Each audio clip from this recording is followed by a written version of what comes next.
to get to cast the first games here. Feels really good to be here. I don't think I've been this energetic in any of the mornings here at TI, because we haven't been doing much the last few days. But here to cast CDEC versus Vega, two teams that a lot of people are predicting as their two to go through. Of course, there are a lot of people supporting as well MVP Phoenix. And I'm excited for these two teams. I'm very happy to see them first and see what they're going to bring into this. Yeah, when I first found out we're going to be casting CDEC versus Vega, I'm like, yes, because Vega plays such an entertaining style. And that for me, like, these guys won my heart a couple of months ago with their nice push. They were happy to actually even play a push strat when everyone else is like, you know what, we're going to hold back, we're going to play defensive. They have for the confidence to move forward. They play very much CIS Dota, while also having a little bit more control to their gameplay. They're good at drafting like multiple different stunts, so they always have a pretty reliable way of catching the enemy. And they have, as you said, good 5-manning, good pushing. And they have been one of the teams that really push for the DK mid, stuff like this, just to move things forward, be able to take the tier 2s and really just force into the enemy.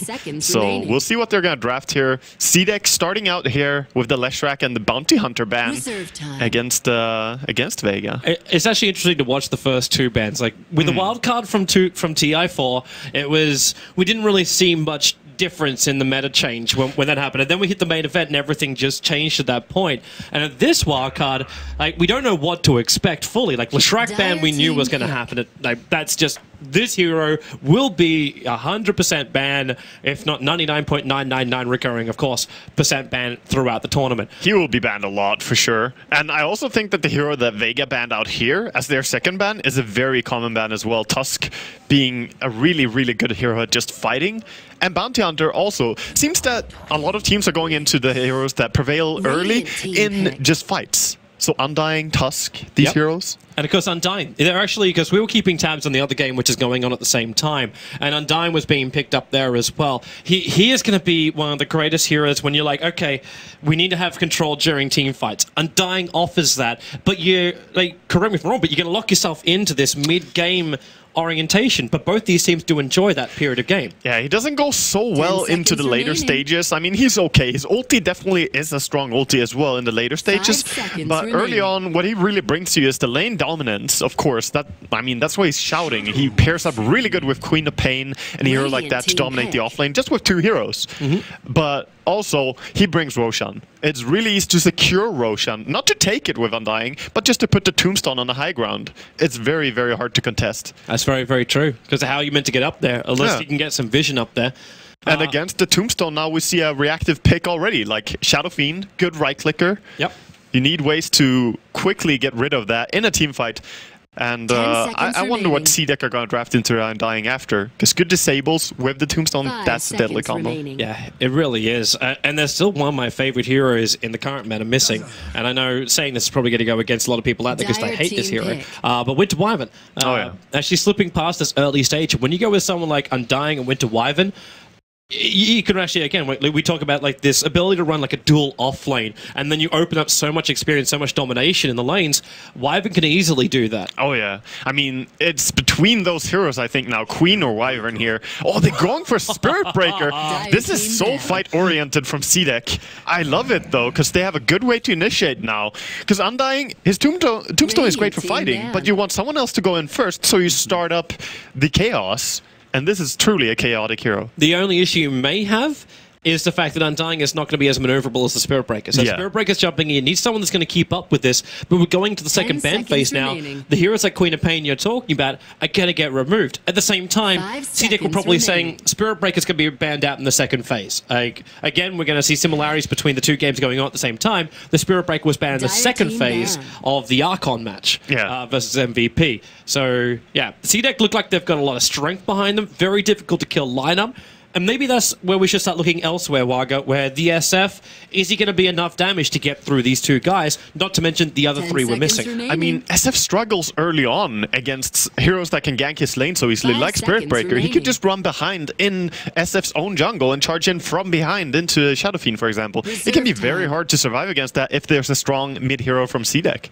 And we'll see what they want to draft with this, but I definitely think they need to have, you know, the Shadow Fiend will need to have a good paired up hero that can also take care of the Tombstone quickly. Ranged heroes in general do that work really well. I was actually wondering, I was going to bring it up before it just got banned, but the Earthshaker, we were talking about this yesterday when we're doing a little pick apart of the teams, and it's the classic combo of the ES-SF. I was wondering if ES was even going to get through. Yeah. But at the same time, you prioritize Dazzle over someone like an Earthshaker. Does this mean we can read into maybe the off lane? Do we look to the Bristleback? Do we look to something else? We can look at what Vega are doing, because I remember them playing a minus armor strategy in the qualifiers, actually, in TI5. So they're running something similar already. Shadow Fiend, Dazzle, they could easily add up something like Slaughter. It's possible. Or just have a Vengeful support. It's still not banned, it's available, and it works pretty well with Dazzle. Here's our physical damage coming from Ember. Wait, so now we're forcing the Ember Spirit into a safe lane? I'm curious, dude. Like, I haven't seen an Ember work out really well in quite a while. The main issue he always seems to come up with is there's just not enough time to farm. You're going to get pressured too early on. But at the same time, how does Spirit Breaker really work when he charges into the Ember Spirit? So we make hypothetical situation. Spirit Breaker charges Ember on bottom lane to try and bring him down. How does Ember escape, or how does Ember turn it? I mean, Ember can actually disjoint it by two different ways. Either if you're still Sleight of Fisting, or Sleight of Fisting when you're being charged, or if you have ulti and you jump into the Spirit Breaker, either of those would actually stop the charge. But you could also even maybe just time your Q perfectly so it hits before he gets done. So Ember's pretty good at defending himself from the Spirit Breaker, but that's not the issue I'm having. The issue I'm having is that Ember just feels a little bit out of place. He needs items, as you said. And this patch really is not very kind to heroes that need to farm up. I'm also wondering, too, how the laning phase now comes to fruition. Like, we got, like, Queen of Pain versus SF in the mid would be the most obvious combo we're looking at. I'm not even sure. We talked about Slaughter and Dazzle. These guys can run a dual off lane. Then you can leave the Ember on the bottom with one hero that can zone out the off lane CDEC player, which at this point I'm leaning towards the Spirit Breaker. Yeah, it could be. Like, there's a lot of flexibility in CDEC, and judging on what Vega are gonna draft, they can base their lineup like that. So if they want, they can do the like patented Undying Queen of Pain combo on the offlane. That's one of the strongest lanes you could ever draft in Dota out of two heroes. Yep. Like, that is insanely strong at dominating lanes. But then they would, of course, pick another hero for mid, and Spirit Breaker safe lane, kind of weird. But that's an option for them. That would make no sense at all, run an SB safe lane, because there's no transition. And with the Ember and the SF, they're all about like, okay, well, if you want to farm up a Spirit Breaker, he's going to charge in, but we're going to be able to deal with him. Not perfectly, because like there's no Rubik pickup, like it's going to get a telekinesis grab, it's Skywrath and Dazzle, and that's all. Like, in fact, if you look at this, we have one stun on the field right now. Yeah, right now. Where's Vega's control? You were saying in the draft, like they were drafting stunners. Where is that? Yeah, in general, they have been as well, and they've played heroes like Clockwork before, so maybe that's still a possibility for them to draft here. Not banned out yet. First, we have to see what CDEC are going to go for, because likewise, they only have Spirit Breaker to disable as well. Of course, he has two different disables, but this draft is really curious. And as we have tried to prepare for TI and look at all of the games that we can, a lot of them are kind of outdated. It's been a while since a lot of these teams showed a lot. They have been boot camping and trying to hide their strategies as best as they can. Yeah. As long as there's no videos, the cameras poking around. Of course. Yeah, but with these two teams, like they correct me if I'm wrong, but they've never played each other. And even then, like, there's a very difference, like a big difference in experience level. Like, we're here in a LAN environment. Now, Vega have not played a single LAN game against CDEC, who have played 40, 50 LAN games. Yeah, it's a big difference. Exactly. Big difference. The number of offline games that they have actually played differs very, very highly. But I believe that Vega have come together pretty strongly during the qualifiers, though. Oh, Disruptor gets brought in here. That's a very good hero against Ember as well. Bringing that AoE silence. 10 seconds remaining. If they do go for the Orchid on Queen, or even just a Hex on Queen later on, they will either way have very good tools to deal with the Ember. It's more about how strong physical damage can they have when Dazzle armors up the Ember and the Shadow Fiend, and they just go in. And also what happens when SF and Ember, like SF's going to get a BKB. Does Ember then delay, like, because he should still look for the Battle Fury, obviously. Does he delay that to get a BKB instead? Like, Honestly, I think that Ember item builds is one of the most interesting topics when it comes to item builds on heroes, because it's very difficult to say what actually works. I mean, what is strong when you have it is not always what works the best. So Battle Furies are really good. However, you put yourself at very low HP for a long period of time. A lot of people will build up with like either face boots or treads, even treads just for survivability, into drums. But we'll see what he opts to go for in this game. Some people even build for the Maelstrom because it's so cheap. It doesn't cost as much as a full Battle Fury, and you already have some fighting potential then. I can understand that one. The Beastmaster ban out, one of Vega's also, like, they love that hero. We're talking about lack of controls. Mag plays it. The raw, and also the bore factor. Like, you're talking about, like, what was the damage output you were talking about with the boar? Yeah, if you have the boar on level 4, it's 60 damage per boar, and you can have 2 boars at once, and then you have the attack speed bonus when you're higher level as well. The boar is insanely strong. And that will give them the vision for their fights as well, because that's another thing which is going to be, like, the warding game is also going to be very important here for Vega. Oh, yeah. Oh yeah, I think they need deep wards early so that they can see the Spirit Breaker's rotations before he's too close to react. So that you have time to teleport there, set up a trap and kill them. They are going to go for the clockwork, and that brings them a lot of disable and control into the team fights. And that means Vega is done with their draft. Shadow Fiend, Dazzle, Ember, Sky, and Clockwork. So Ember safe, Dazzle could be supporting the Clockwork early on, Skywrath Mage. I believe you can actually turn the you can actually start with a duel in mid with the SF and the Skywrath Mage just to push the Quap out. That's normal, yeah. Yeah, just give the SF space to get the earlier souls that he needs, and then just stack. That's actually what most teams do when they pick Shadow Fiend, is that one range support, or any support that can harass, goes into mid and starts pushing the enemy off the mid wave. And they're going to draft DK against Vega. Vega is the team that are 20-5 on DK in this patch. Yeah. And now they're going to play against it. And I don't believe CDEC have run much DK at all, if anything. It didn't appear in any of our sheets for the Dragon Knight, so it's definitely a unique pickup for them. But a lot of life, a lot of survivability for CDEC. We'll see if it will be enough, and I'm really, for this game, for me, it's all about timings. When do these heroes come online? When do the items appear? And when does a team have confidence to push? Yeah, honestly, looking at the style that this patch has been playing out, in the sense that you need to be strong without items and fight early on, before the 15 minutes is extremely important. I would rate CDEC's draft a little bit more adjusted to that. But obviously, Vega Squadron, if this turns late, they have the Dazzle, they have the Ember, they have the Shadow Fiend. That minus armor combination, and also bonus armor for themselves, they have wrong late game options. Yeah, we'll look forward to it. All right, let's get ourselves into it. So we'll start our official game, our first semi-final for the wild card for the International 2015. Welcome to everyone who is tuning in as well on the main live stream, as well as Dota TV, YouTube, the stream platform, anywhere around the world. Welcome to the International 5. Yeah, warm welcome to everyone. This is so amazing to be part of starting the TI cast here. And by the looks of it right now, we just see 3-4 actually, as Ember is running ahead a little bit here of Vega moving top, as a ward was placed bottom by Clockwork.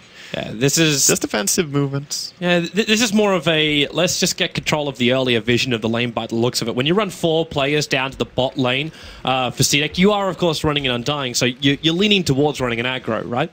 Yeah. Whenever you got the Undying. Oh, definitely. Yeah. Whenever you draft Undying, you're extremely likely to try and take over control on the enemy lane. 30 seconds and that to is battle. Pretty much the purpose of this hero, is to make it difficult for the enemy to lane. That is. So what happens then when Vega are doing what they're currently doing, which is the dodge? You put the Clockwork on the bottom and you run an aggro tri-lane top. Yeah, Clock is extremely hard to dive as well, so it is a good defensive hero to have, and he has plenty of regen with him.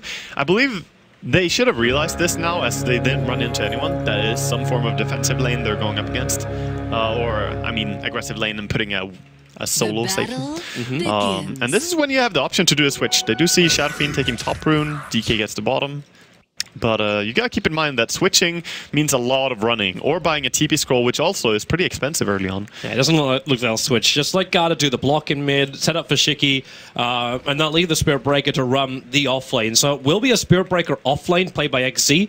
He'll be going up against Mag's Clockwork. Mag's gonna really enjoy this lane. As long as Spirit Breaker doesn't get 70% chance to win the lane, he's gonna have a really good time there. And the SF actually left alone to do his own thing in the lane. Yeah, and there's also a little bit of running around the mid lane with both the Undying, and Disruptor was there earlier, but he's gonna be pretty fine against the DK solo mid. Whenever you're playing Shadow Fiend versus DK, I think you're pretty comfortable. Yeah.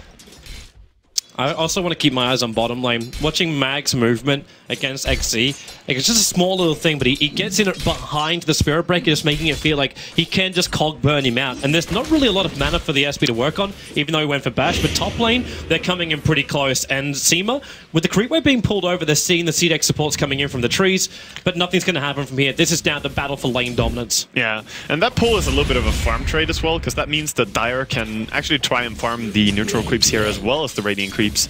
But, of course, you get safe lane farm under a tower for the Ember, so he's protected there.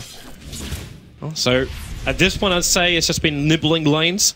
No one's trying to go for anything, which is probably, like you say, it's almost not favoring CDEC to have this happen, because they've got themselves an Undying. Like, you want to be adding early game pressure to this. Yeah. You've got a Queen of Pain, who at this point doesn't even have a level and amp thing, doesn't really find the point, like, do you need to save that blink to get away? In fact, yep, there you go. Saving the point, gets the blink, and escapes to safety. Yeah, she had to there as well. The Searing Chains have pretty good range, so she was close to get into that. Bottom lane, though, is going really, really well for Vega as well. So CDEC are not doing too hot on these two lanes, but mid, they have a 9 CS on their DK already, so did a good job last hitting there in the beginning.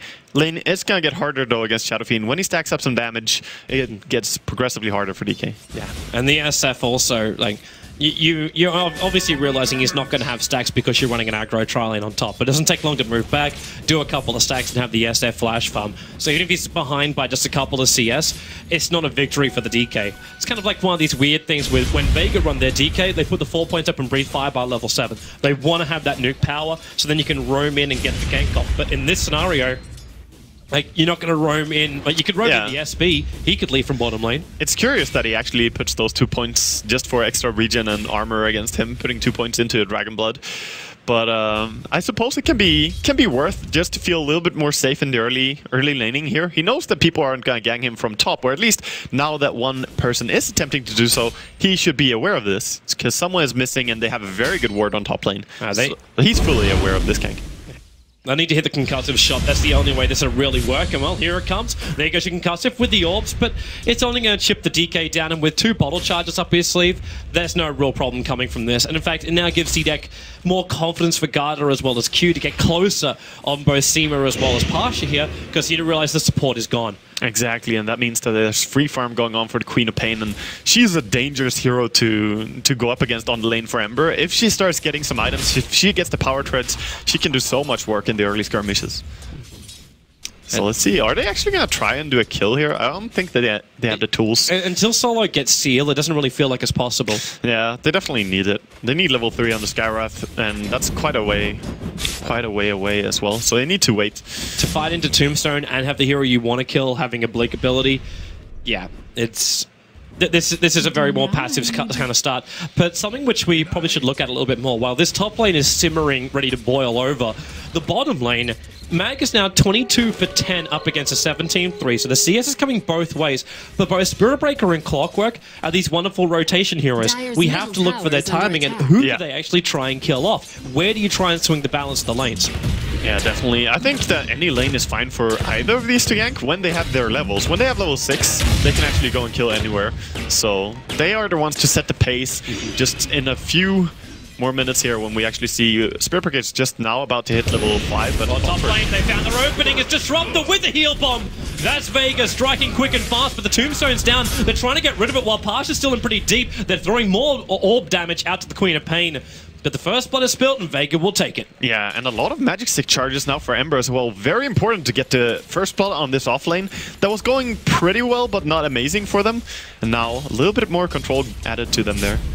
It's almost that situation where you feel like the Ember can function. Like, he's not getting huge amounts of CS. We're not seeing him with, like, high levels, but when Mag starts to rotate, you shift the Ember down the bot lane. He's gonna catch up with all these levels and farm. So it kind of feels like right now Vega's in a very commanding position lane-wise. Yeah, they are, and they don't need to extend that far as well. With their 2 supports, they've been, you know, they made one attempt with Solo going into mid, but I think that Dazzle and Skywrath can just sit here, protect their Ember, and when he has level 6, which is all mid, Shiki, he went to Dragon Form. Now, they don't have Glimpse of Marvel, they can wall him up, but in comes Seema with Shallow Grave. It's It would have been a wonderful kill if they could get it, but the chances of that working out were very low. Well, they forced a rotation at least, and also when you're playing DK trying bottom, he's coming in with a stun. They don't have level 6, and need that one creep to die, and now you'll actually have the Nether Strike arrive for the Spirit Breaker. Mag's still on the run, but the Battering Assault's making it difficult. There's the jump back, and you actually got him on the back, but then hookshot down to the creep wave. Mag is running away with the Breathe Fire, just on the tip of it, was able to reach Mag and bring him down. Wow, that was such a clutch kill. That was really close. That was beautifully executed as well. That TP and initiation from the Spirit Breaker was well communicated. But how much did you have to commit to this? You rotated the DK down. He threw out everything you basically had. You're committing your Nether Strike as well. And you're killing off the safe lane Clockwork, who is now... he had a hook shot too, so that's okay. That's a high priority kill, honestly. And for DK to go and try a gank is perfectly fine. You don't really want to be statically laning against Shadow Fiend, because Shadow Fiend will farm the lane and farm the jungle, whereas DK, he will only be able to take the 4 creeps that are coming in every wave. CDEC might feel a little bit more defensive about top lane now. Their Observer Ward, which was sitting on the lane, is timed out. Yeah. So they don't see the movement of Vega until they plant down a new one. Yeah, they saw him, of course, take this stack in, or this camp in jungle here, but they should try and force out another lane ward there. Very important to have for them. So we got a little bit of a bait being prepared in mid. Observer and Sentry giving CDEC really good vision across the mid, especially now we're in nighttime phase. You need to keep tabs on where Vega is moving, including the Clockwork. But he's actually showing himself on bottom lane, so Mag, not showing a desire to gank on another lane, but that's because it's more of a trap. He's waiting for the Spirit Breaker to come in close. Now the vision, they don't see him. The vision is actually cut to roughly around this point on the bottom lane. Yep. And that's why he's rocketing up, trying to find out where XE has moved to.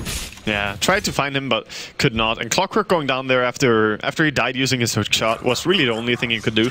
Now gonna give over the lane for free farm for Ember, and Clockwork will try his ganks. Yep. So look for mid, that's probably what he's gonna try. Stop the DK's early game, and if you just get a nice hook and cog on him, that's an easy double race. So meanwhile, Dazzle is just solo laning at top. He doesn't care at all. He's getting some nice farm up there. How does CDEC even prepare to fight against this? Like, you know the Clockwork's going to start moving around. Do you just try and deward? Do you, in fact, just do this? Like, you got an Observer Ward on the bottom river area. So, like, just see where they're coming from. Do what you were talking about with Vega. Keep vision up against Spirit Breaker. This time it's against the Clockwork. Yep, and DK actually forfeiting the top bounty rune. As he saw the Clockwork kind of stalking him there, he's like, okay, you take that. I'm just going to play this one safe. You don't want to die much early game on DK, because that's really when you need to get your levels up and start taking down tier 1 towers. It's the objective-based gaming hero. Can they actually push? It's difficult. Shadow Fiend always clears the wave so fast. I believe they need to combine it with the Spirit Breaker. Somehow find a pickup, find a gank, and then push. Because if you don't, I think you put yourself at risk for the Clockwork too much. I'd say, is that possible with their Observer Warding, because it's so defensive, but they're going to go for a smoke underneath the tier 2 tower now. Yeah. So this is what you were talking about. Find that kill, move into objective-based gaming as far as buildings go. They will go for mid, I'm pretty sure. For it. That is a good start. Yeah, they do not go on the illusion as they are smoking here, and they're going to run in for mid. They know there's Shadow Fiend and Dazzle. They saw both of these heroes. Oh boy. Yeah, he's coming over, and no one's so close. They start with the decay, and with also the jump in, that Nether Strike, no one being kept alive. And you also have the Shallow Grave looking to wind up for a couple of raises, but that's all. The DK also in very, very deep here. No one will eventually go down. Oh, 17. There's that 17% back chance, and he gets a double on the Dazzle. So he'll end up dropping, and Vega, they leave him alone. They do not come in to try and contest and take, because it would have been a 5-on-5. Yeah, this is beautiful by CDEC, and this is exactly what you want to do. Now they can actually push a tower because they brought down these heroes, and moving everyone in here just to try and get rid of this tower immediately. But I believe the defense is there. Clockwork, look at him trying, but it's too many. CDEC, this is the great presence of mind. Like you saw it from XE before, like you knew, okay, it's nighttime, we don't know exactly where the Ember is, it's probably around the same time, you're looking for that rotation, so he backs off the lane. And now, you just took the fight, you do significant damage to the tier 1 tower, but you don't overstay your welcome, realizing the Clockwork is missing, and the potential for Vega to get some counter kills. Yeah, without Tombstone, you don't want to stay there, inviting the enemy to take a team fight when it's down. And we're probably going to see a counter smoke here, looking at the smoke from just the 2 supports of Vega, going up to top lane with the Clockwork. Pretty good choice. Always fight around the Clockwork and Spirit Breaker. Play towards these heroes that got a nice early game with some farm and high levels, of course. It is kind of funny though, like normally it's the Clockwork who moves around, not just the supports, but Sometimes it's better to just go behind him, because right now CDEC don't think that Clockwork is going to be ganging anywhere. If he just stays here on lane and tries to farm, they might think that he's alone. It's a pretty good play, but they don't see any of the supports anywhere on the map, and Clockwork, Queen of Pain, sorry, is playing very defensively as a result. They might get to see Garda in a moment. Like, Solo is just twitching in the trees. Yeah. And now he'll come out. So the reveal is up. They realize what's going on there. How's their bottom lane doing? Because the Ember Spear is still farming up. Phase Boost, Poor Man's Shield, Bottle. It's looking quite decent for him. And it looks like there's also a Bracer on the Courier for him. He's doing a good job of just buying up some defensive items here. Trying to be aggressive onto the Spirit Breaker. Probably not going to go for a killer. But look at the Shadow Fiend and his CS right now. He's up at 88 last hits, 11 minutes in. That is very, very high farm. Full mech, 11 minutes. Does this now give Vega a position where they can push? Like, you're talking already about the ability to have your armor and your bonus from that. If you add a mech on top of what Siemens already bringing to the fight, can Vega force a 5-man engagement against Tombstone and Disruptor and Sonic Wave? I believe they can. It sounds like a lot to go through, but it's enough. It's a lot about who initiates and how it goes. I mean, if you land the Skyrash Silence perfectly, or if you get a good Clockwork hook, you can definitely take the team fight, but I still would give the edge purely based on heroes to CDEC, but having the mech is a huge factor. It's a really, really big factor to fight before the enemy team has one. Another smoke coming in here, going from CDEC. Yeah, 3-man down to the bottom.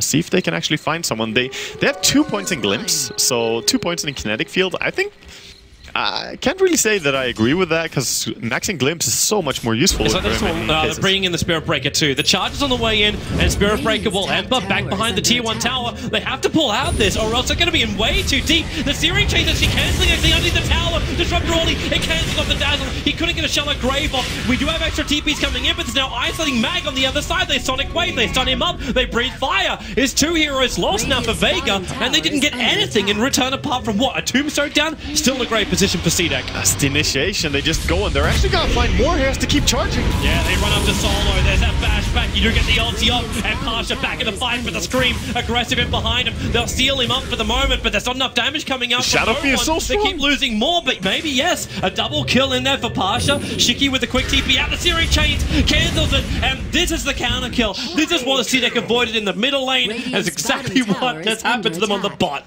Yeah, that was...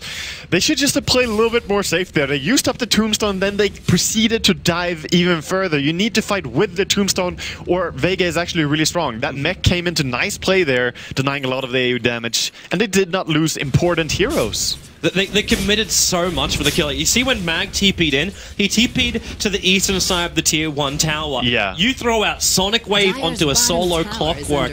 The damage output could have come from maybe somewhere else. Disruptor, yes, he brought down the Dazzle, and there wasn't that survivability coming in from him, but you expected all these different abilities, and then that allowed Vega to continue the fight. Yeah, I mean, they dove really hard and killed the Clockwork Dazzle immediately, which was very good for them as well. Yep. Could maybe have secured a tower, but you still have to respect the fact that Ember hurts a lot, and now he got 3 kills out of that fight. So he get a lot of levels and now has drums along with Poor Man's Shield.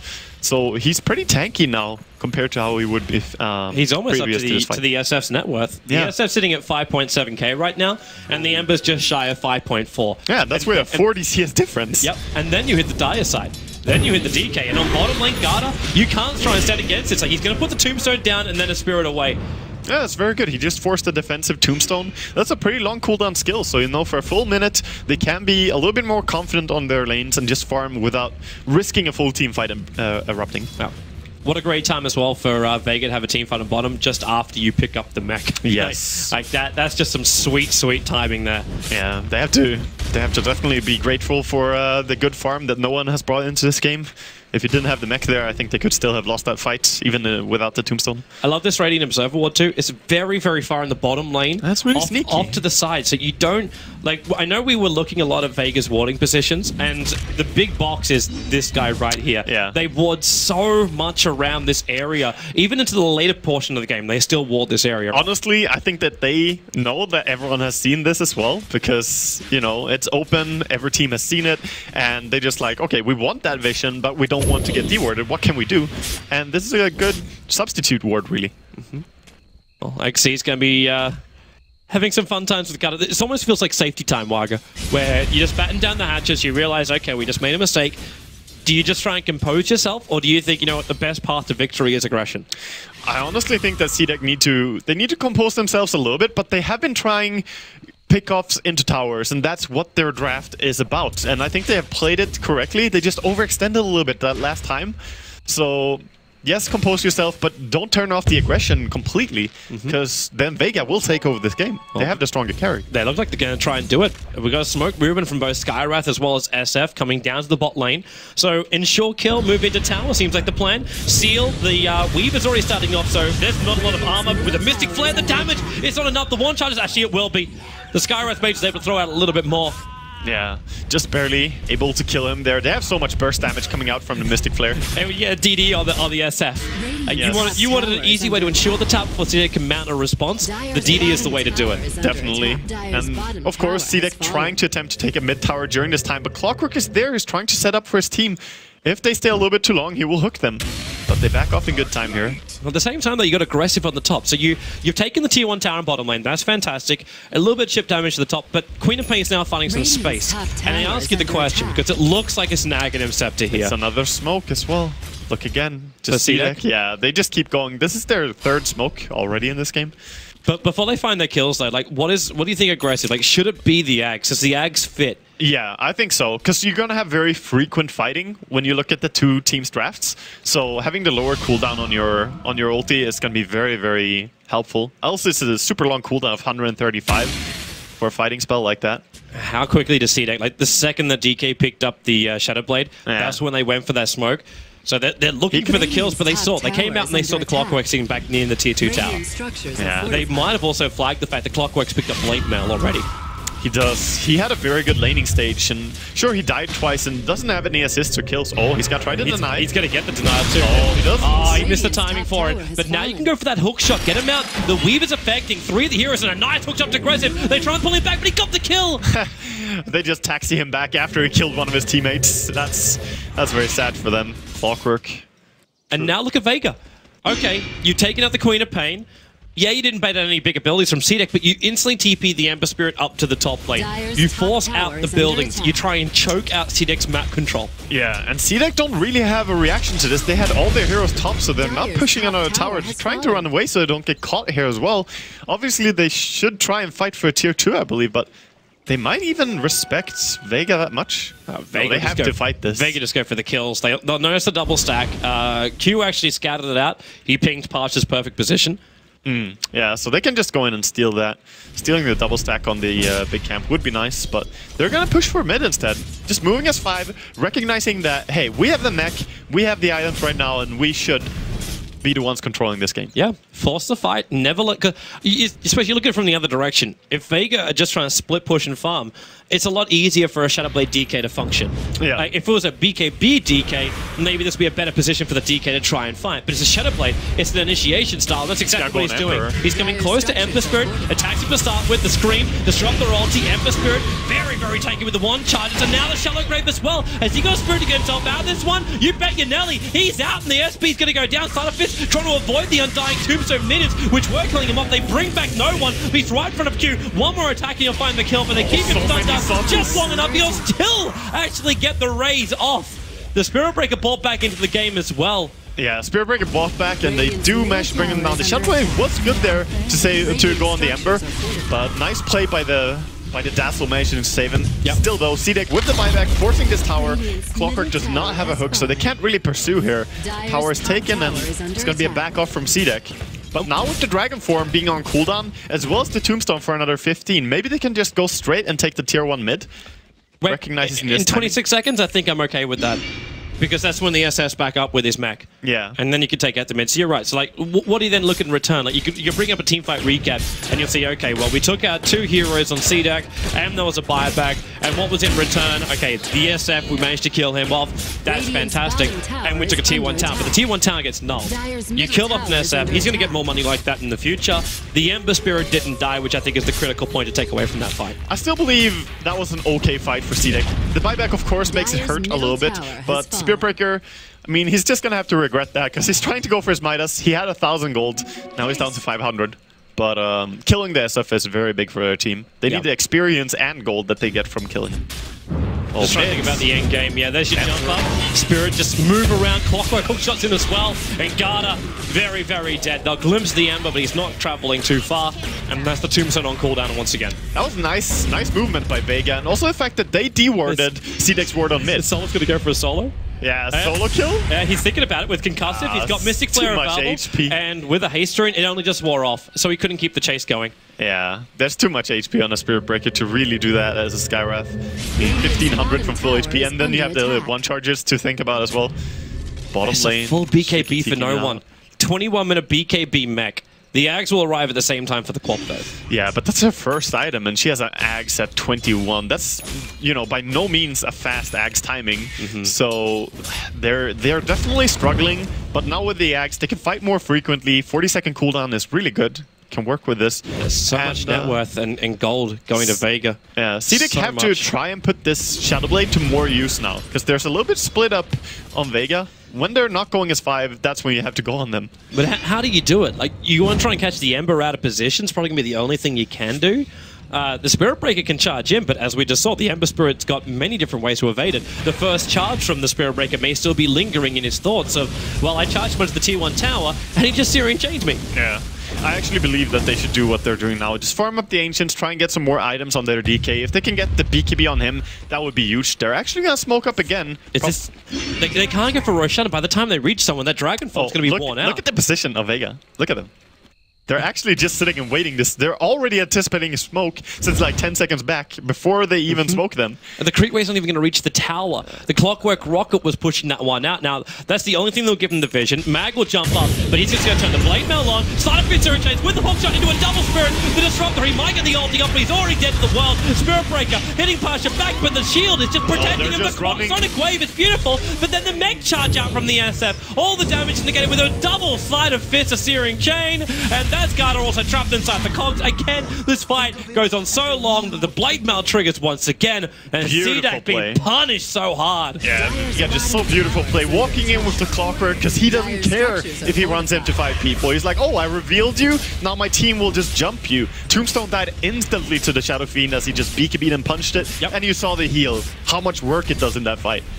Oh, this is building very, very badly for CDEC.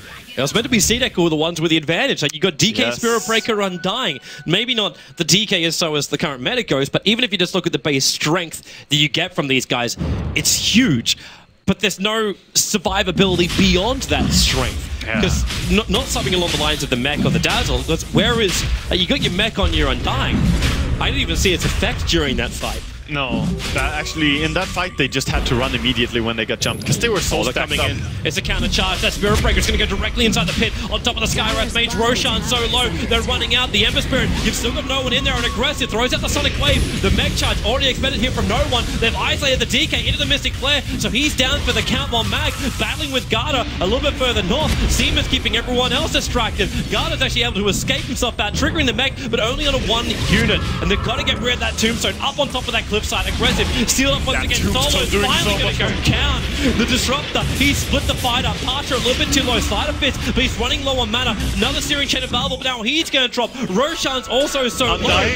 Garda, he's just running away, keeping with Mag, and maybe able to go for a little bit more, because aggressive. Blink off cooldown 1 second time, and that Sonic Wave is in 3 seconds. Back up again. That's what started this fight, and might be what ends it. They glimpse back no one, so the SB turns around into the wall. There's your Sonic Wave. No one's going to drop. And now CDEC, a fantastic fight around the pit. They're pinging it out. They're going back for the Aegis. That's a beautiful fight right there. And so much work in that fight came through the fact that Tombstone on the high ground and no one could see it. You know, you could maybe kill it, but they couldn't get close enough to actually just do that. Shadow Fiend was zoned out. So much chaos being brought by the Spirit Breaker and Queen of Pain blinking around. Even if they brought down Solo. Oh, wow. Solo, he's actually dropping Garda pretty low. Just giving him something to think about, but not really a counter to it. It's really funny. They actually tried for that. Well, he's not going to get anything with it. And Roshan, in the end, being brought here by CDEC. We were just talking about how they were struggling. And then they managed to do this. They won a 4-1 team fight and take Roshan. But would you also say, like, Vega, it felt like indecision. They were inside the pit now. The SF got really unfortunate because he got bashed by Roshan. So he's in there and wants to get back out with the rest of his team. The Ember Spirit just bailed. Yeah. And the Ember Spirit went out to his defensive spirit on the other side of the river so we could fight from there. And then this fight split into multiple parts.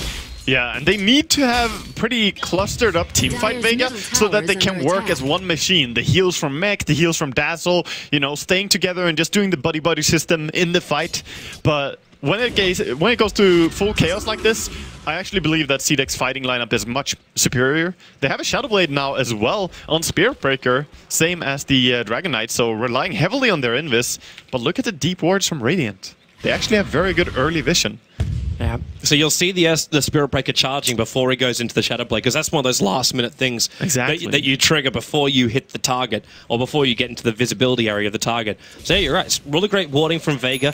Most of us watching the bottom, but at the same time, that's a very big angle. If you're moving anywhere inside your own jungle, or pushing mid or bot lane, then you're going to see the SP coming from a mile away. Yeah, I mean, it was good preparational wards for the Roshan, because they actually saw a lot of the enemies coming very early, as Clockwork was on top of them with his Invis. I was surprised Vega didn't win that harder. Yep, I'm surprised they didn't just finish Roshan and then fight them.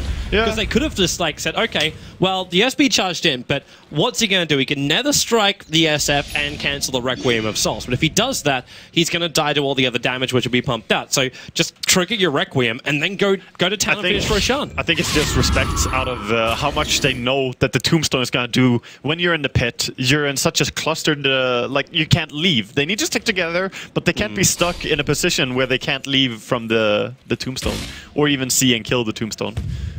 Because that's the dangerous part. When you can put it in a spot where you don't have vision on it, I believe they might have had a ward that saw the Tombstone there. That's one of those times where you almost wish that Mag found that perfect positioning just on the stairwell, looking over Roshan, and get like that perfect cog position, keeping everyone out. He had a chance to do that. He did? He definitely did. He walked up those stairs himself. So I'm surprised that they didn't just take the fight right there, but block hog it and then just take out the Tombstone. The decision making has to be very, very quick when you try for something like this, and the pressure's higher than ever. So they're going for bottom here. CDEC moving as 5, and simultaneously we see Vega just pushing out mid. They know what's up. They've seen them all the way, so they're just gonna go for a tier 2, saying, hey, that's a fine trade for us. Yeah, that leaves only, after this tower goes down, only one remaining out of town for CDEC once they get rid of it. And in return, like, you knew this tier 1 tower was going to drop eventually. The DK is going to finish it off. They fortify just because it's going to come back off cooldown anyway. So, actually, they didn't even get the tier 2 tower. The TPing out in Pasha, well, they have no dissection. Clockwork, hook shots down, actually stopping the DK. They're trying to catch after him, and with the battery assault, well, that's not really going to work because they lose the Ember Spirit back in the middle lane. They just jumped him in the tree line. That was the Spirit Breaker who gave him the vision from the charge. Yeah. So Vega trying to counter-initiate the bottom lane, but getting initiated themselves in the mid. Yeah, you always have to respect the disruptor. When you back out and TP out to defend something, you always have to make sure your entire team is ready for it. Aggressive is running down. He's just going to get right in front of Seema. He's still yeah, but not on a man to do much more at this time. Like, he can scream. He takes all the brunt of the damage, but now the rest of CDEC just comes over the hill, disrupt the wall. SF has to BKB his way out of this one. Well, the charge on the Clockwork, then go for the SF. What is that percentage chance? No one goes down. Mag's on the run. There's no glimpse, and actually, Disruptor! They soul rip him and keep him alive. He was taking too much damage from the tower. Had to trigger his one charge and Glimmer Cape away to safety, but CDEC, great movement, great positioning. Oh, I love the play from Queen of Pain. Aggressive just knows exactly how to use the Aegis. Go in there, just deal as much damage as possible, get to Shadow Strike on a support so you can't run away. That was beautiful. Also revealing the entire enemy team so that you can take the perfect fight. Oh, I think CDEC are playing really well now and evening it out to 13 and 13. And the golden advantage for the first time is back in their favor here ever since the start. Man, when you're 7.5k net worth in front of CDEC, you had to feel confident. Even the experience was roughly 7k.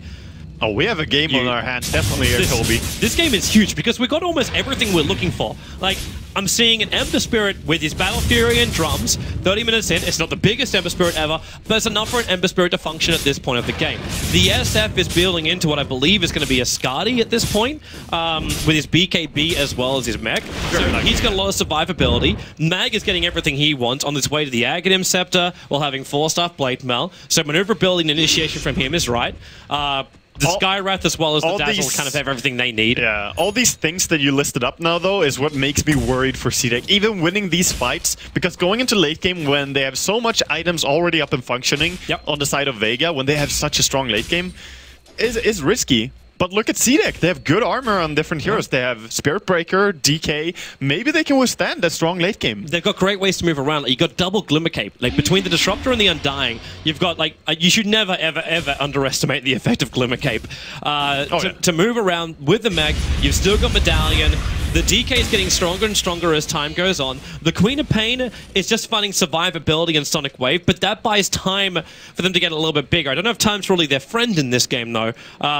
But then the Spirit Breaker can come into play. If he can complete his BKB, CDEC's team fight is going to be a lot stronger and a lot more difficult for Vega to control, considering, remember, where are your stuns? Yeah. There's not a lot from them, especially once these BKBs come up. It's hookshot, and hookshot. Yeah. That's it. There's nothing more. BKB is going to be a very good control item here. And Queen of Pain has finished it up, so now she will have the freedom in the team fight to move around. All she has to really fear is if she blinks too close to a Shadow Fiend and he can just right-click her. Yeah. Because he will still make short work of a hero like Queen of Pain if she stands close. That's almost when you look for the 4-stars to appear over on Disruptor and SP, like, just in case these positional problems happen.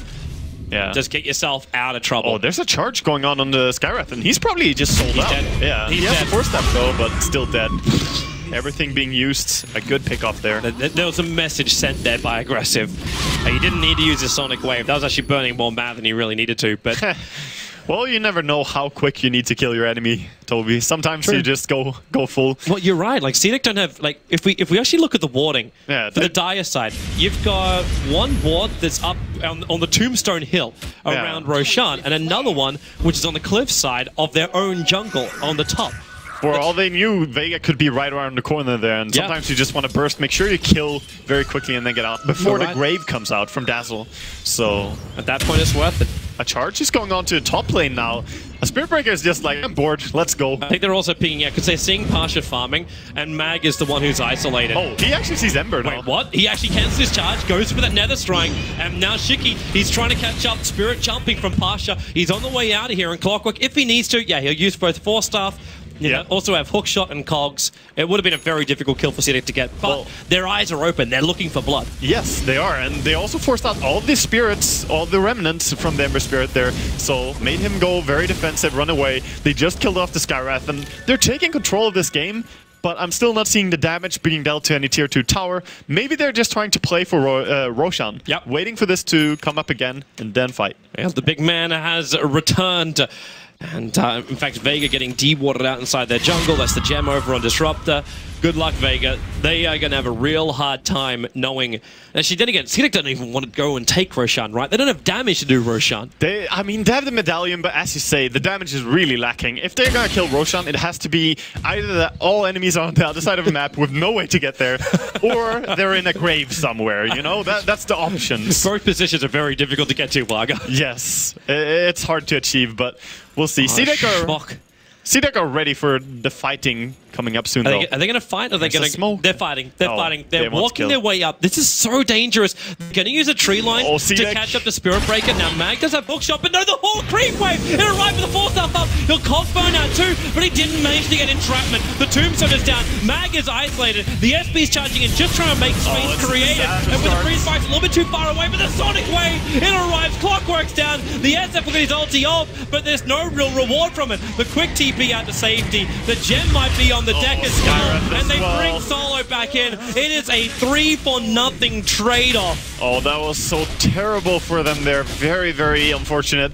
I mean, the timing was just not right to go for that mid gank as the creeps come in and block. That's MVP creeps just blocking there, dude. They just saved the lives of CDEC. They also managed to steal the gem. Yeah. So that was Vega's gem. That was Vega's positional, like vision battle. Yeah, vision is extremely important now as well when tier 2 towers and Roshan are at stake. And they're gonna go for the pressure first.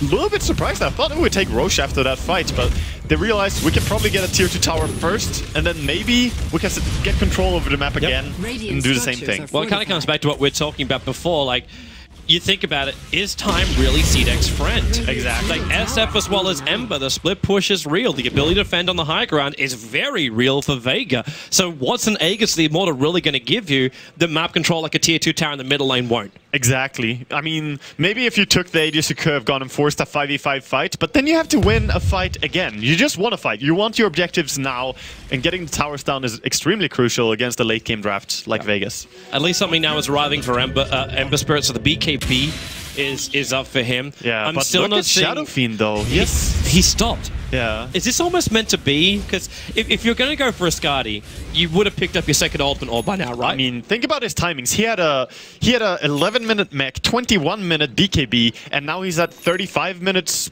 Okay, you know, Skadi, but that's still a very long time to finish up the Skadi for Shadow Fiend who flash farmed so hard. Yeah. I think a lot of it just comes through the 5-manning. They've been going together so much. Yeah, they need to find more money into him. I mean, he's still farmed, but he's on the same level of farm as a DK. Yeah. And DK with the same farm as Shadow Fiend is much stronger, by far. Okay, are we hitting the wall now with the DK's item selection? We're getting Assault Cuirass. So the wall is definitely difficult to kill. But can the wall kill itself?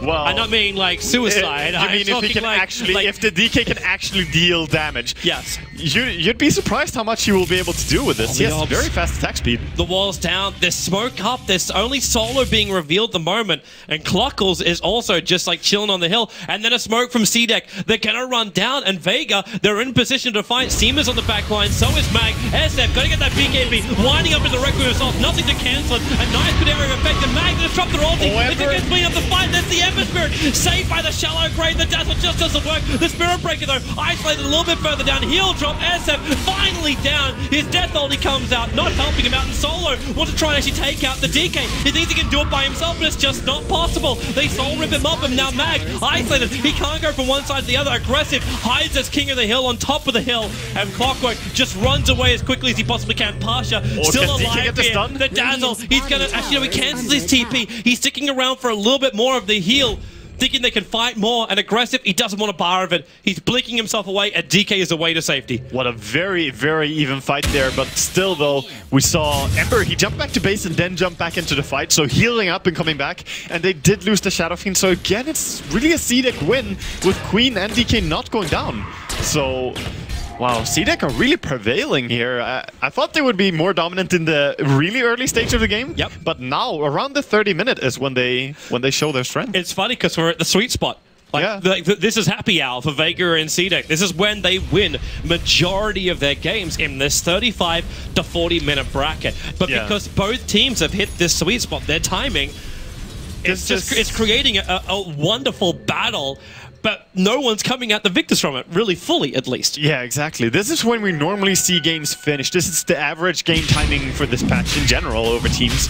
But it's going to keep going, and they're trying for Roshan now, but they don't bring it down very fast. This is the damage. This is what we're talking about. It's the real problem. But at least Q is getting in here. They're getting rid of the Observer wards. The Clockwork Rocket, though, will still make up for this 9 times out of 10 with a rocket into the pit. Sees that's not happening. Sees Roshan's actually walking out. And they've still got their Observe Ward on the high peak right behind the pit. Yeah, they have good vision in there. I think CDEC need to wrap around and try to get on Vega. At the same time, though, don't leave Roshan unattended for long, because Vega can definitely sneak Roshan. They could. They kill it really fast. But you got your own wards around there, so do actually what's happening here. I like this. Like, aggressive comes to the top lane. He adds the pressure, push the lane in. He can TP back, because they've still got that tier 2 tower in the mid. Yeah. They've still got a TP position, which isn't too far away from Roshan. Now, actually, again, this is exactly what happened when CDEC won their last fight. They might kill off Cluckles, but the SB, he's going to cancel his charge. That's where Queen of Pain needed to TP a little bit earlier to be there in time. Yeah, either that or TP later, actually. She could have kept pushing a little bit longer, because right now nothing is happening. They can't disrupt him, and then with the Mystic Flare, hook shot up, they got him down. He's got the fight perfectly before, but now the BK beats. No one hasn't got his off yet, and he's still being stunned up. He can't get anything off. Now he can, but the badge is there. SB's doing the work, and maybe there is a little bit more to be given. The Glimmer Cape try buys in space. Cholo chased up by Aggressive, now with a double kill. He'll have to wait to blink back down again, while Pasha, a 1-on-3, no more mana. There it is for a triple kill of Aggressive, and they may not be done. Either they kill the big man, or they go after Mag, the sole survivor of Vega. Yeah, they're gonna go straight for Roshan now. Beautiful again, the Queen ulti landing perfectly, blinking and killing the Dazzle. Such a key hero, bringing him away immediately, so no grave is available. And this time, Shadowfiend died really quick. We've seen him stay alive forever. Well, he was down to maybe 10% of his life before he did a single thing. Yeah. Because he got stunned up, he got bashed back. I think there was 3 bashes coming in from the SB, which is not including the initial charge. Yeah, SB has been doing really hard work in this game overall. Just when he has his BKB up, you can't really stop him as well. He just goes in and starts punching you. He does not care if you have a BKB as well. Yep. He has bash. Like the issue of Vega, where is your control? Like Clockwork is sort of it. Like what they would have given have a Beastmaster in this game. Really terrifying to play a hero like Ember or any support in this game where there's Spirit Breaker and DK. If any of them really start stunning you, you're down for. Like you're gonna die in that fight. All right, so what does Vega do at this point? Do they slow it up? Do we look to the split push now and just high ground defense and stop trying to come out and fight CDEC? Or is this a mental defeat if they do such a thing? I don't think that you can... I mean, as Vega, you have to slow down the game a little bit, because you can't keep taking these fights far away from your towers, you know, far out in the middle of nowhere against this strong fighting lineup of CDEC. You have to respect it a little bit, try to farm up one more item on Ember. If they can get one more damage item either of their cores, they could actually fight, because then Tombstone becomes fully irrelevant, but they need an item that kills Spirit Breaker or DK. They need to be able to kill these heroes. I wonder if they even can, because right now I'm looking at CDEC and I'm looking at Aggressive. He's waiting 33 seconds for Cluckles to spawn, and then you'll have the full side device.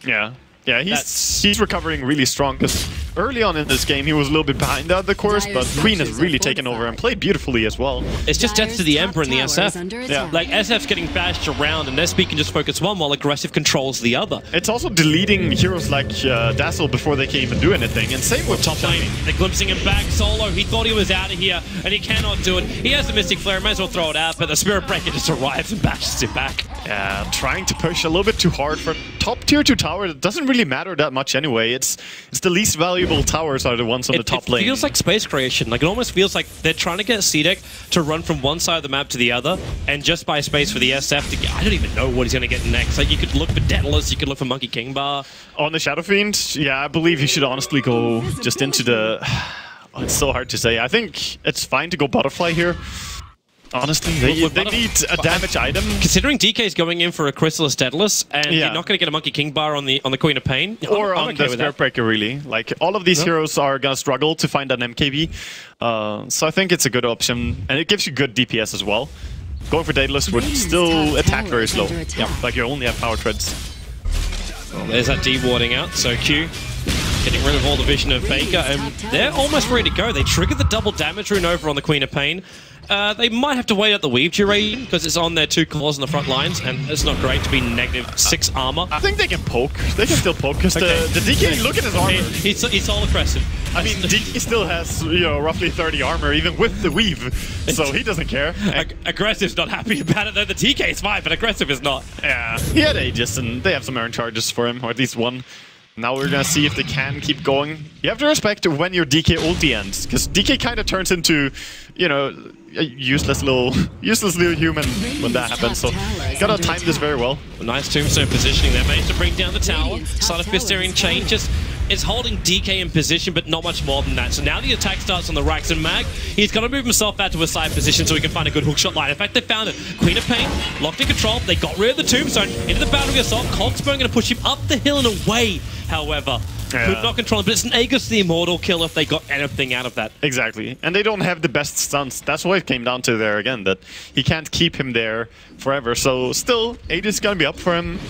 Queen of Pain going to be happy. Still a long time until it's reclaimed as well. Or a little bit.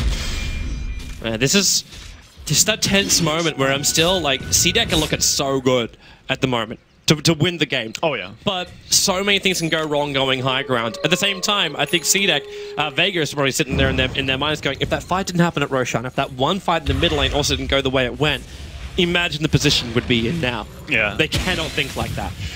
Oh, this can be pretty curious. Spirit Breaker, he's going for a Lotus Orb, I'm pretty sure. He has the Plate Mail and they already have the Assault Cuirass. This is most definitely supposed to be a Lotus Orb. It's very rare that we see Lotus Orbs in high competitive Dota. It's just a luxury item. Like, it takes a long time until you can purchase it. So at this case, like when you're at this stage, it's fine for a Spirit Break to pick it up. Yeah. But you can't really, as a support, rush it or anything like that. But what's he looking to really reflect? Like, what's the goal here? It's not just about reflecting, it's also about dispelling. So you can remove silence, for example, on a teammate if they get silenced by Skywrath. It gives you a lot of utility, but I don't believe that there's any good spell to reflect at all in this game. Yeah. It's like the silence, really. But to have something like that over something like you don't have a Shiva's Guard in your lineup yet, and maybe that's the better path to go for the Spirit Breaker, because I would actually prefer that a lot more. Yeah, he could go for that. We're probably gonna see either of those anyway, and Shadow Fiend, I'm looking at him right now with 3.4k gold, because he's the one who needs to pick up an item. Are we getting like double Shivas? Because we got double Plate Mouse. Yeah, maybe. Both aggressive as well as XZ are walking around with Plate Mouse. Well, it can be very crucial in some games to just get the removed silence. If Skywrath silences a Disruptor, for example, before he gets a spell off, you can just remove that silence. Or even just a casual Plate Mail. Yeah. Like you were flagging at the very, very start of this game how important Weave is for someone like Seema, who's playing it with the Dazzle. You pick up these Plate Mails, you negate most of that Weave. Yeah, he could also go into the Silver's Edge. It's not gonna add any disability to the enemy. It's not gonna remove any ability from them. But the reduced damage output is still there. It's still a very relevant thing. If you manage to hit the Shadow Fiend with that and he channels his ulti, it's not even gonna hurt you. So that's still a possibility. And we're gonna see Ember just pushing out bottom lane aggressively. And CDEC running around, just trying to post. Right now it's about finding the next opening, next position for initiation. Oh, DK is just going casual Crystallis. He's adding up a heart. This is the high ground item push. Yeah, this has to be like, we just use DK as like raid boss meat shield. Yeah. Like just push him up. He'll tank everything that they've got, and then we drop the Undying Tombstone. The SP causes a lot of problems, because once the SF uses all 3 of his razors, you gotta wait like 10 seconds before you've got that back again. That may not seem like a long time, but it's enough for Spirit Breaker and Disruptor to really cause havoc. Yeah, I mean, it's very hard to kill this DK now. Where you got? Okay, SP. Yeah, he doesn't care anymore. He's just running around. Well, he has to go for the ulti, gonna push him back, but there's no one else near him. They have the Hex. Aggressive's getting there, and yet they see the Hex. Puck's in real trouble. Dear God, I can't believe I just witnessed that kill.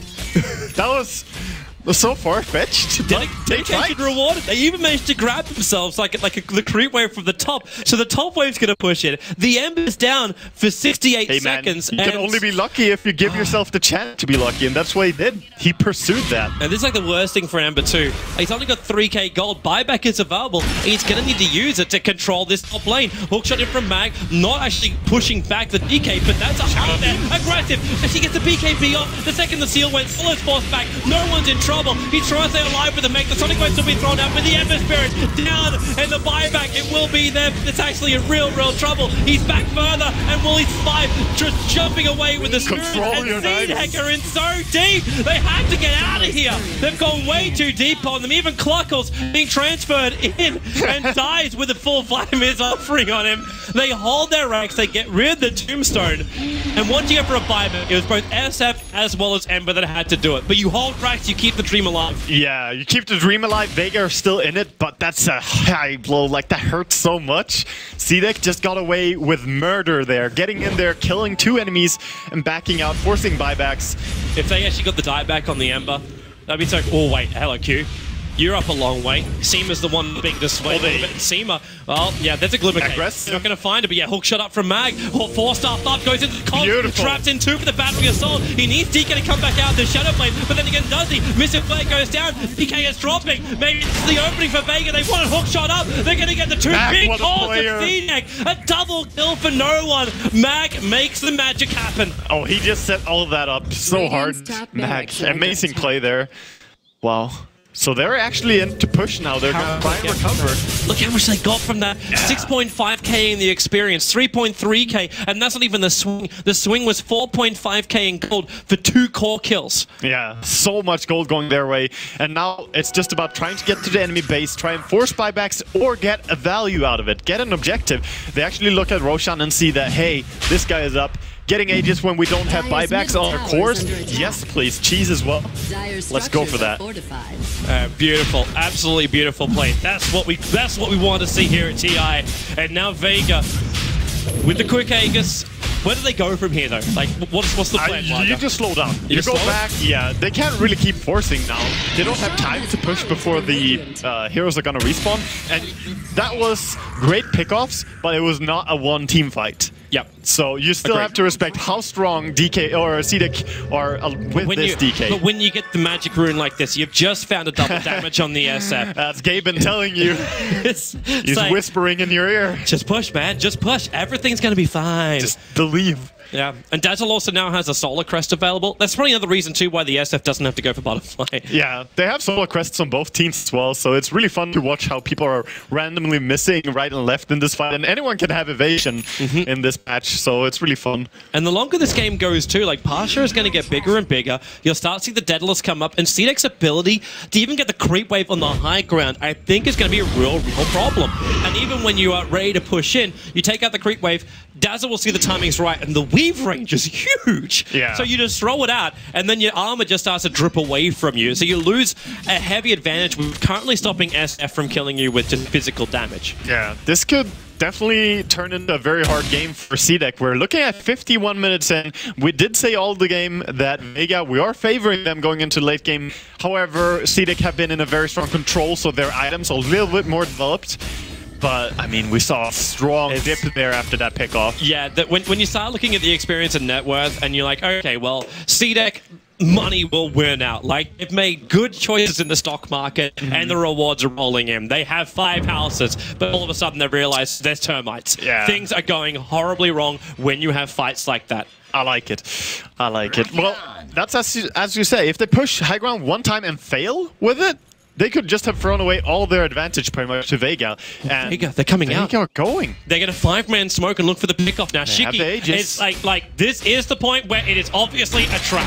You do not go in. The Hulk shot and DK. The Cloud actually going to push back the rest of the CDEC. Can they get there in time? The DK Glimmer caved away as she Shadow Blade out. And SB charging in with that BKB. Aggressive with a Sonic Wave. Minimal effective, but they do find no one. Never is still Aegis the Immortal. They're wasting the time. They've got to get rid of that damn Tombstone. The Soul Rip keeping it alive for the moment. Vega, they need space to move. The Tombstone has to die. The Sonic Fist, in they go again. No one. No BKB. They need more help. The charge actually pushing Parcher back. They finally get rid of the Tombstone. Chargrove again protecting no one. Where's the secondary heal? He'll finally die. Vegana's down the hook shot. Well on target. That would have been a better kill. Onto Aggressive, but Aggressive standing his ground. The force up on Pasha needs more help. Needs more time to survive. Shiki, Searing chained in. Mag with the plate mail. He's actually stopping Destructor from killing him off straight away with a perfect wall in there from Q with the lightning. He actually gets the kill over on Mag. It is just an all-out fight. Solo, he's not done yet. They get another kill. Pain will buy back. TPing out the tier 2 tower. Blink, Sonic Wave, Seema, the Shallow Crate TP out. Where's your stun? You don't have one. He is away to safety. The runaway from Solo. Solo's just running for it. Aggressive. Where's he going to go? Does he chase it? Blink up through the trees. If he goes, no Pasha's away. Oh, he didn't try. He didn't try for it. What a crazy fight. I can't believe they kept that Tombstone alive there. Yeah, it was like Soul Rip was pushing him down. The SF died when the Aegis popped. Yeah. It was like, I think the rest of Vega thought, yeah, you know, SF's going to get this, yeah, and then the Aegis will trigger, but it wasn't like that. Yeah. It was back to front. Vega were scared of clumping up, and that's when we said early on, they need to have 2 heroes that can deal with Tombstone, because else, at 52 minutes in, Tombstone was a relevant factor in the team fight. Like, it should just die instantly. But Ember, he cannot go in there. He cannot run in like that and cannot help with this issue. You got your wish, man. There's a Lotus Orb over on the courier for Vega. They're going up to buy it right now at the secret shop. Oh, they're actually buying it on Vega, yeah. We might see it on... Clockwork. It's Clockworks. It is actually... Wait, hang on. No, sorry. Skywrath. Sol is Skywrath's mage. Yeah, Skywrath, and he is very close to having it. He needs Seema. to... Oh, yes. Trouble in mid. Charge coming down, they forced up him down. Oh, the timing! He's going to BKB push Solo back. He's taking him for the team. The Solar Crest going to make it difficult. Shallow Grave, is there another force up? Is there a protection? There's a Solar Crest. They'll pull him back in again. Solo tries to protect himself. The gem is on the deck. Is there a follow-up with the jump out? Oh, he's so right, aggressive. Parker committed most of his spirit towards that. And Matt, full shot still available. They'll turn again on this blade mail, trying to get away to safety. Doesn't have souls. Just get back out. Defensive cogs, but then he glimpse. BKB has to protect himself for it. The Slider Fist will at least keep the creep wave away. And CDEC hammering on the door of Vega, but all they get is the Winged Fiend Skywrath. Yeah, I'm not even sure that CDEC want to turn off the heat here. They still have the DQ ulti available. He has the heart, remember? He can push high ground right now. There's one dead. That's all they really need. And he's dead. There's no buyback. And Shadow Fiend only has 18 souls. Like, this is a big part in a team fight. Your ulti is useless. He tried to do it in the last fight, doesn't do much. And they're gonna go top with the mid creep wave pushing in. So right now, no back to regen. Go for the melee. Is it gonna be enough? Like, Mag could just come in here, hook shot, cogs, force stuff back out again. Just delay it. He wants to. And there it is. Just walk himself back as he's going to lock in Dragon Knight, trapping him in there. And Mag can't get away. Disruptor's in the middle, but actually the SP pushes him out of the own comps. The Shark gets up, but no one. Being bashed back. 17% chance kicks in. There's a double kill right now for the DK. SF will play back, but the top rank slots, they need smacks and frags. Clockles is not enough, but once again, the couriers are dying. Aggressive. Where is it? They turn. They have the high ground. Ember Spirit. No obliterated! They go through more, and they'll actually probably even take the game with this if they can keep this momentum up. Chasing up the Solo. Shadow Fiend. They lock him in. SF cannot die back. He'll have the Shallow Grave, but there's no way to escape. GG! 55-55. That's going to be the victory going the way of CDEC in our first game in this best of 3. GG, well played, CDEC. What a persistent and strong team. Like, they really brought that game back after that start. Wow. They made me a believer in them even more than before. I knew they're strong, but that was nicely executed. It felt shaky. It felt shaky. At the same time, I want to see what happens in game number 2 with Vega. They had 2 moments they will never want to relive here in the wildcard. There's 2 big team fights, mid lane and Roshan. Everything else was just like a wonderful, wonderful trade-off window.